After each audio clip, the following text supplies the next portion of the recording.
Assalamualaikum warahmatullahi wabarakatuh. Selamat Waalaikumsalam warahmatullahi wabarakatuh. selamat siang, Bapak Ibu peserta webinar series on life cycle assessment, khususnya saat ini sesi implementasi LCE di industri sektor energi. Seperti yang sudah disampaikan oleh moderator tadi, saya Kiman Sregar, Bapak Ibu. Saya aktivitas sehari-harinya sebagai dosen dan peneliti, dan kebetulan saya dari 2009 sampai 2013 mengambil spesifik bidang di disertasinya tentang life cycle assessment. Waktu itu saya mengambil S3 di IPB Bogor, dan sebagian sandwichnya di University of Tokyo Jepang ya. Dan saya waktu itu ada berkesempatan alhamdulillah 2 kali training tentang life cycle assessment di Multiple Enterprise Life Cycle Assessment Japan Environmental Management Assessment for Industry, MILCA JEMAI gitu ya. MILCA JEMAI merupakan salah satu sebenarnya software yang dapat kita gunakan untuk membantu perhitungan life cycle assessment kita. Saya mungkin tidak sapa Bapak Ibu satu persatu ya, tapi ada beberapa yang sudah mungkin kenal dan sudah pernah berinteraksi. Namun untuk Pak Irwandi ya, sama Ibu Lis, saya ucapkan selamat datang gitu ya Bu ya, selamat bergabung di acara webinar ini. Mudah-mudahan sharing kita nanti hari ini juga bisa kita bermanfaat untuk teman-teman yang mengikuti kegiatan ini.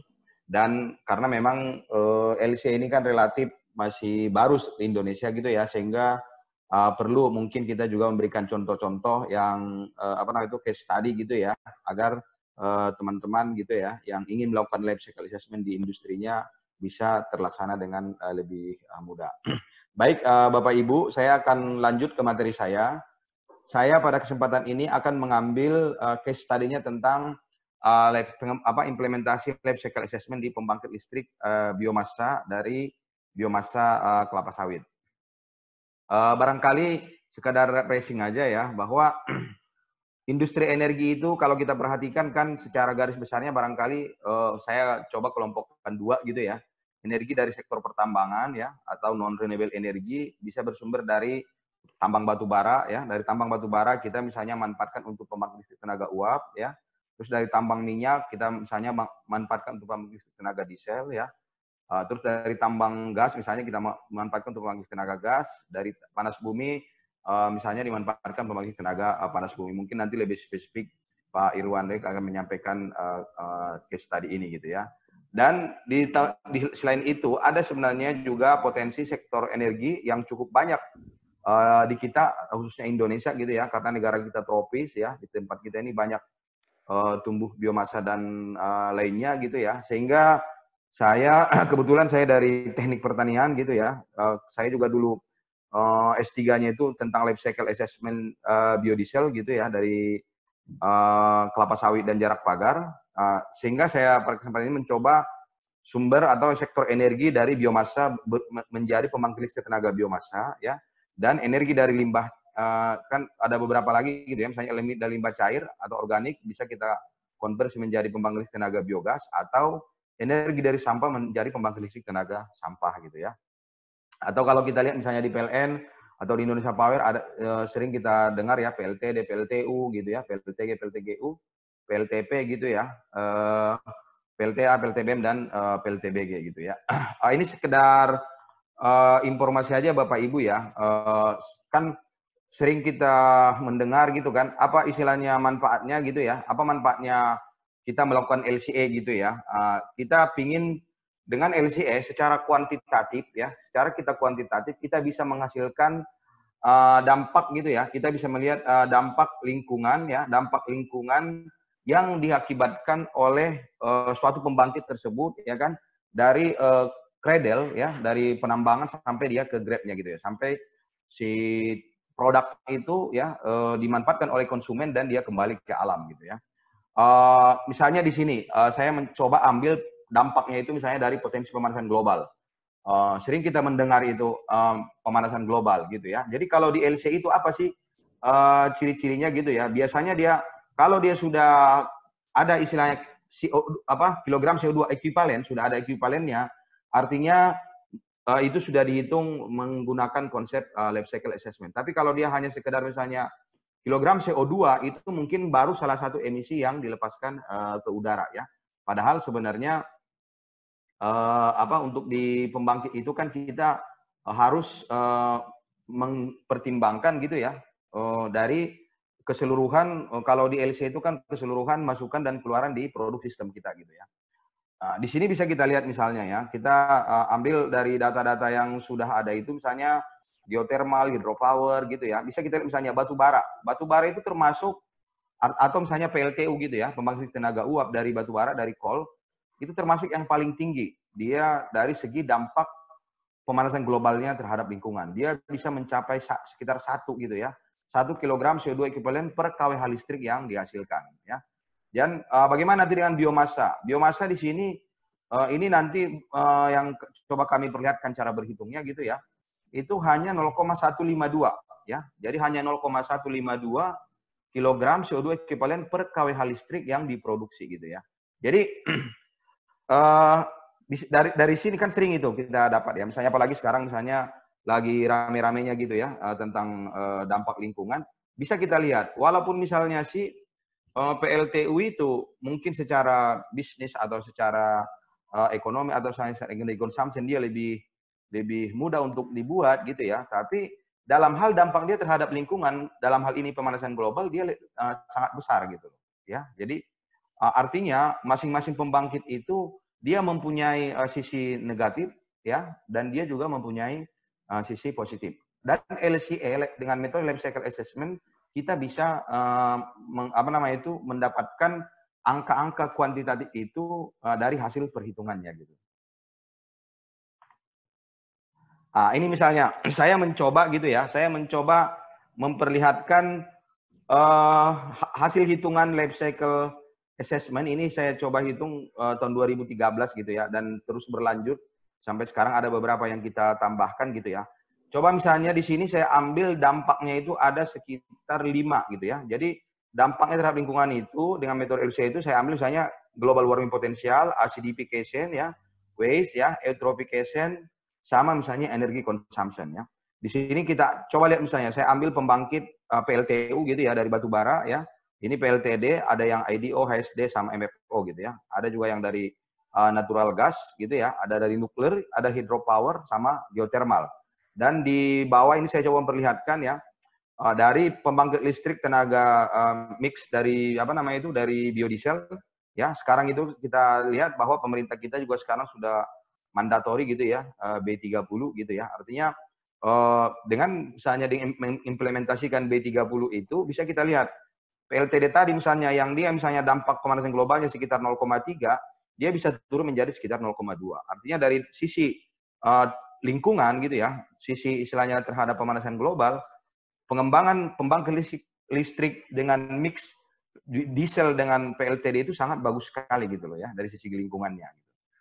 Dan itu bisa kita hasilkan angka kuantitatifnya dengan berhitung mengikuti metode life cycle assessment. Nah, tapi jangan salah Bapak Ibu gitu ya. Jadi suatu pembangkit itu ya, anggaplah misalnya seperti PLTU ya. Ini PLTU misalnya dari segi dampak pemanasan global dia paling tinggi sekitar 0,34. Ada tadi yang berhitung dia sampai 1. Tapi dari segi misalnya energi consumption-nya dia termasuk yang paling rendah ya. Jadi hanya dia sekitar 3,6 ya. Kita tahu bahwa 1 kWh itu sama dengan 3,6 megajoule gitu loh ya. Artinya dengan pembangkit tenaga uap atau batu bara, saya untuk menghasilkan satu energi, saya hanya membutuhkan 1 energi. Nah, itu dari life cycle assessment itu kita bisa mendapatkan itu gitu ya, angka itu gitu ya. Tapi misalnya contohnya geothermal ya. Geothermal ini misal PLTP gitu ya. Dia memang rendah dia dari sisi GWP-nya gitu loh ya. Ini hanya sekitar 0,003.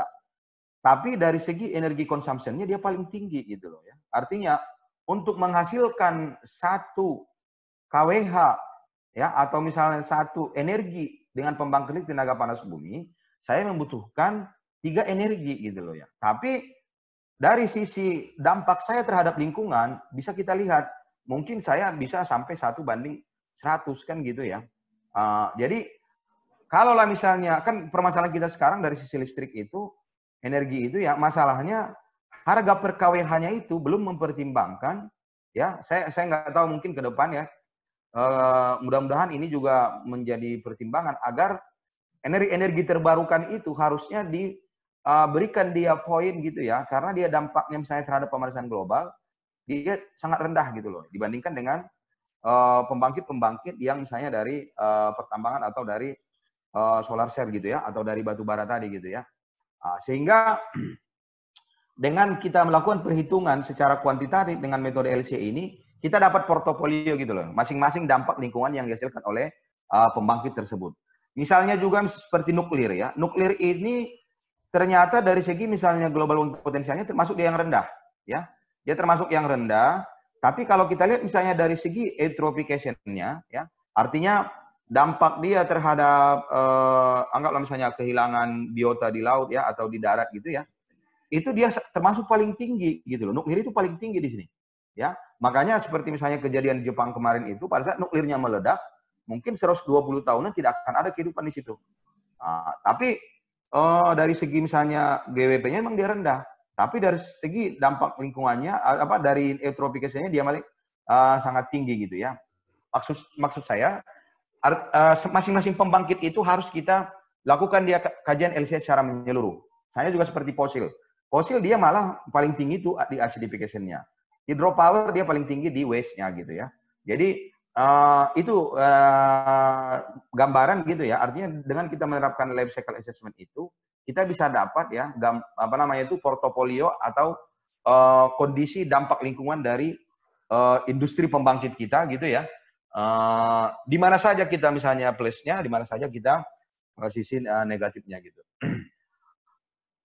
Ya, memang tadi yang saya lihat tadi, akibat misalnya batu bara tadi itu PLTU itu dia sangat rendah di sisi energi consumption-nya, artinya kan secara bisnis itu yang menguntungkan, ya, secara bisnis itu yang menguntungkan bagi orang gitu ya. Maka kenyataannya saat ini memang yang berkembang itu adalah PLTU gitu loh ya. Bahkan sekarang mungkin ini sudah sekitar 68% ini data terakhir yang saya tahu gitu ya. Nah, tapi di sisi lain pembangkit misalnya energi baru terbarukan itu relatif misalnya seperti PLTP itu kan sebenarnya potensinya besar, tapi kan relatif sedikit yang dikembangkan karena dia ternyata butuh energi yang besar gitu loh ya. Artinya butuh juga investasi nanti yang besar untuk mengembangkannya, walaupun dari sisi misalnya dampak pemanasan globalnya itu sangat rendah sekali dibandingkan misalnya dengan PLTU. Artinya dengan kajian life cycle assessment ini harusnya kita bisa melihat secara proporsional ya. Maksud saya kita harus istilahnya berikan harga yang proporsional atau optimal kepada pembangkit listrik yang dampak misalnya pemanasan globalnya itu rendah gitu ya. Sehingga sumber pembangkit yang dari energi terbarukan itu bisa berkembang gitu ya. Karena istilahnya bisa dibeli oleh misalnya konsumen gitu ya, atau misalnya dalam hal ini PLN bisa dia beli dengan harga yang lebih mahal ya. Maksud saya misalnya anggaplah dari PLTU misalnya PLN atau konsumen membelinya misalnya 1.500 per kWh, harusnya misalnya dari pembangkit energi terbarukan itu misalnya dibeli sekitar 3.000 atau bahkan lebih gitu ya. Itu dia baru akan naik. Cuma memang dari mana saya menutupinya? Sebenarnya kan kalau ini kita jalan, itu sudah sebenarnya masuk di pasar karbon itu gitu ya. Artinya negara-negara maju gitu ya. Apalagi sekarang kan kita lagi dapat loans nih, dapat uang nih dari luar negeri, misalnya tentang untuk mengurangi dampak pemanasan global itu ya. Harusnya itu bisa kita manfaatkan. Baik Bapak Ibu, seperti yang saya sampaikan tadi, saya mau fokus ke pembangkit listrik tenaga biomasa dari kelapa sawit ya. Di sini mungkin secara basic teorinya bisa kita lihat ya, bahwa nilai kalor gitu ya, atau heating value daripada masing-masing sumber bahan bakar itu ya, misalnya seperti kayu, di sini ada kayu, ada etanol, ada batu bara, ada biodiesel, diesel ya, gasolin, oil, propana, metan, dan hidrogen gitu ya. Jadi kami di desain pembangkit tenaga biomasa itu, sebenarnya kan yang kami hasilkan itu adalah berupa gas CO dan H2. Bisa kita lihat desainnya H2 ini. H2 ini dia misalnya dia mempunyai nilai kalor 140. apa namanya 140 megajoule gitu ya per kilogram ya. Artinya nilai kalori dia ini kan boleh saya katakan lah misalnya ya di atas atau hampir 4 kalinya misalnya gasolin gitu loh ya, hampir 4 kalinya gitu ya. Artinya kan ada sangat potensi besar ini dimanfaatkan untuk menggerakkan atau menjalankan gas engine. Ini menjadi salah satu pendekatan di basic teori gitu ya. Kenapa misalnya pembangkit tenaga biomasa ini sebenarnya sangat potensial untuk dikembangkan gitu. Sementara di kita resources-nya banyak, biomasa di kita itu sangat banyak ya. Ini misalnya, ini kebetulan ini saya kembangkan ya, kami kembangkan dengan tim dari 2015-an gitu ya, dari 2014 kami udah coba utak-atik gitu ya, dari 2015 melalui apa namanya itu hibah di Kementerian Ristek Dikti gitu ya, sampai terakhir ini kita coba dengan PPTI gitu ya, program PPTI. Jadi kan barangkali Bapak Ibu di sini kan sebagian mungkin sudah pernah ikut training gitu ya, atau sebagian sudah pernah membaca atau bahkan melakukan mungkin penelitian tentang life cycle assessment. Di life cycle assessment itu kan sebenarnya ada 4 hal yang kita lakukan gitu ya. Artinya goal and scope ya, inventory data, impact assessment, sama interpretasi ya. Ini kita di goal and scope itu kan kita harus tentukan produk sistem kita ya. Artinya saya di sini pembangkit listrik tenaga biomasa, ini di sisi power plant-nya gitu ya. Saya harus tahu dulu produk sistem saya ya. Produk sistem saya di sini misalnya dari tangki biomasa ya, ke gasifikasi, cyclone, ini water scrubber ya, terus filter gas gitu ya. Baru nanti dia masuk ke gas engine gitu ya. Secara sederhananya seperti itu. Inilah produk sistem saya. Jadi apa yang akan saya lakukan? Saya mau mengakses gitu ya. Mau mengakses potensi dampak pemanasan global ya terhadap KWH listrik yang saya hasilkan sepanjang produk sistem saya. Dalam hal ini misalnya saya ambil boundary-nya dari cradle to grave gitu ya. Atau sederhananya kalau kita lihat misalnya di SNI ISO itu, inilah tahapan proses yang harus kita assess ya. Jadi misalnya ini unit prosesnya, ini unit prosesnya, apa yang menjadi aliran masukannya, aliran keluarannya, ini kita analisa gitu ya, sampai nanti kita menghasilkan suatu dampak lingkungan. Nah ini juga di SNI ISO ini, Bapak Ibu yang mungkin yang sudah ikut training dan segala macamnya, ini udah beberapa kali kita jelaskan gitu ya, bahwa dalam kita istilahnya untuk membuat produk sistem itu ya, kita harus bedakan antara aliran dasar dengan aliran produk gitu ya. Nah, inilah misalnya aliran produk saya sederhananya gitu ya. Artinya biomasa ya. Biomasa ini nanti saya ambil dari kebun kelapa sawit ya. Si biomasa tadi masuk ke reaktor ya, baru dari reaktor ya digunakan dia untuk menghasilkan atau untuk apa namanya itu gas mampu bakarnya itu kita ambil gitu ya.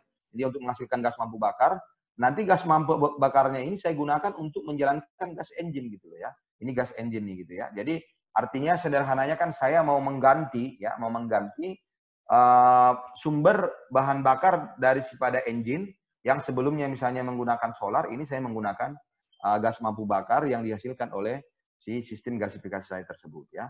Atau secara lebih 3 dimensi bisa kita lihat seperti ini gitu ya.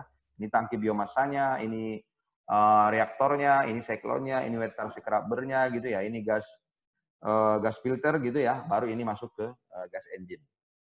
Nah, ini sebenarnya ada saya videonya ya, atau Bapak Ibu juga bisa nanti lihat misalnya di YouTube gitu ya, searching aja nanti PLTBM Kiman Siregar gitu ya, saya udah upload di situ. Ini bisa kita lihat, jadi dari tangki, dari biomasa masuk gitu ya, ke tangki biomasa, ke reaktor gitu ya, sampai ke water scrubber, masuk ke gas filter, sampai dihasilkan gas mampu bakar, diambil dia menjalankan gas engine, dan sampai si listrik yang dihasilkan oleh si gas engine ini kita manfaatkan gitu ya. Atau secara keseluruhan, inilah boundary system saya ya. Inilah boundary system saya.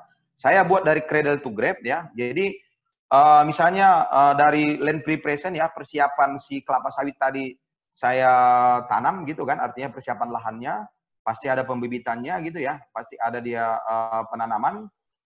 Selama penanaman itu pemeliharaan ada fertilizing, pemupukan, proteksi gitu ya, pemanenan, baru si TBS tadi sampai di pabrik kelapa sawit ya, Dan nanti setelah di pabrik kelapa sawit, baru saya berbicara terhadap produk ya dan koproduk yang dihasilkan di pabrik kelapa sawit tersebut ya.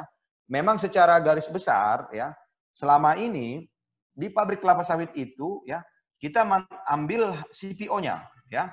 Ini tersendiri lagi kita lakukan kajiannya gitu ya. Ini juga di disertasi saya di S3 ini yang saya lakukan. Jadi CPO-nya ini kita manfaatkan ya sampai dihasilkan nanti biodiesel ya. Juga limbah cairnya juga kita bisa manfaatkan sampai hasilkan pembangkit listrik tenaga biogas. Tapi pada kesempatan ini kita akan ambil biomasanya gitu ya. Biomasanya yang sekitar 30% tadi ini kita manfaatkan ya mengikuti produk sistem di power plant tadi ya. Sampai dia ke reaktor siklon ya, water scrubber, filter sampai dia dihasilkan listrik dan digunakan di user gitu ya. Atau secara lebih terpelocet gitu ya. Ini dia apa namanya itu produk sistem gitu ya dari kajian LCA yang saya lakukan untuk pembangkit listrik tenaga biomasa. Artinya dari water scrubber masuk ke filter gitu ya sampai dihasilkan listrik di gas engine sampai dimanfaatkan ke user gitu ya. Atau ini juga kita kasih blok merah ini ya untuk menunjukkan bahwa inilah yang sedang kita assess gitu ya atau yang sedang kita lakukan kajian life cycle assessment-nya. Di tahapan life cycle assessment tadi kita udah melakukan boundary-nya gitu ya. Selanjutnya kan Bapak Ibu kita mengidentifikasi gitu ya. Kita menginventory apa yang menjadi data atau yang mau kita assess sepanjang produk sistem kita itu. Misalnya contohnya saya ambillah di pabrik kelapa sawit ya. Kan seperti ini Bapak Ibu, ini sekedar mengulang saja bahwa pada saat kita melakukan assess dengan metode life cycle assessment itu, kita kan harus menginventory ya atau membuat mass energi dan energi balan dari material yang masuk gitu ya. Dalam hal ini misalnya di sini tandan buah segarnya atau FFB-nya gitu ya, fresh fruit bunch-nya gitu ya.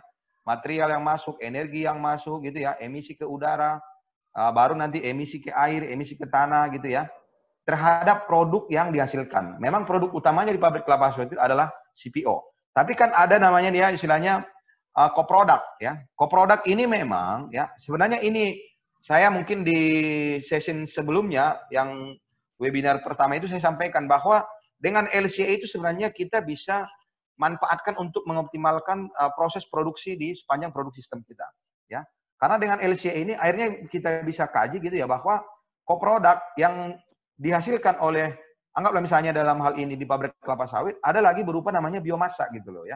Ada lagi namanya berupa limbah cair, tapi dalam hal ini kita fokus ke biomasanya. Si biomasa tadi, inilah yang kita manfaatkan ya. Kalau kita misalnya di pabrik kelapa sawit ini, biomasa ini sekitar 30-an% gitu ya. Anggaplah misalnya saya punya pabrik kelapa sawit yang 60 ton TBS per jam, berarti saya bisa menghasilkan ya biomasanya itu sampai 18 ton. Ya kan? Itu kan kebayang itu sampai bergunung-gunung biomasa di pabrik kelapa sawit ini. Ya, jadi ini yang kita manfaatkan biomasa ini untuk menghasilkan listrik. Nah, nanti listriknya itu bisa kita manfaatkan lagi ke pabrik atau misalnya ke end user gitu ya. Dalam hal ini kita ambil misalnya ke end user. Secara sederhananya untuk berhitungnya Bapak Ibu ya, kita harus di LC itu kan kita harus melihat atau menganalisa masukannya, keluarannya gitu ya, sehingga kita perlu buat mas balannya, energi balannya gitu ya. Anggaplah misalnya tadi ini unit proses saya harus inventory material, energi gitu ya, emisi ke udara, emisi ke air, emisi ke tanah ya, waste to treatment terhadap produk yang saya hasilkan gitu ya. Nah, untuk berhitung misalnya saya ambil mas balannya ya. Jadi ini kalau kita lihat ya, ini kalau kita kumpulin sampai nanti misalnya tandan kosongnya ini sekitar 23 gitu ya. Terus nanti ada lagi misalnya yang lain-lainnya sehingga kalau kita total ini misalnya di serabutnya sekitar 8, ini kalau kita total lebih dari 30% biomasa dihasilkan di pabrik kelapa sawit tersebut. Nah, inilah yang kita mau manfaatkan untuk menghasilkan listrik dengan menggunakan teknologi gasifikasi combine dengan gas engine sehingga menghasilkan pembangkit listrik tenaga biomasa gitu ya. Nah, ini tadi juga misalnya kita berhitung mass balance sama energi balannya, ini konsepnya gitu. Nah, setelah kita itu baru kita identifikasi Bapak Ibu apa yang menjadi energi, apa yang menjadi biomasa di sepanjang produk sistem saya tadi, atau sepanjang unit proses produk sistem saya gitu ya. Tadi saya udah uraikan di apa sebelumnya bahwa saya memulai tadi dari lean preparation, seedling, planting, ya, fertilizing, protection, ya, harvesting, palm oil mill. Ini saya uraikan semua nih. Saya di sini misalnya jumlah pohonnya gitu ya, misalnya untuk lean preparation gitu ya. Terus anggaplah misalnya kadar asam lemak bebasnya dan seterusnya gitu ya, atau misalnya namanya itu misalnya biomasa yang diproduksi gitu ya, sampai kepada ke gas engine-nya. Artinya kita identifikasi semua gitu ya, karena itu yang mau kita assess gitu ya. Nah, terus setelah itu baru saya inventory, artinya saya masukkan angka-angkanya gitu loh ya. Saya masukkan jumlah-jumlahnya. Ini sederhananya ini mulai mass balance sama energi balannya. Misalnya herbisidanya berapa, saya butuhan dieselnya berapa gitu ya, pupuknya berapa gitu ya. Terus nanti kalau di planting saya juga misalnya menggunakan ada yang namanya misalnya rock fosfat, KCl dan seterusnya gitu.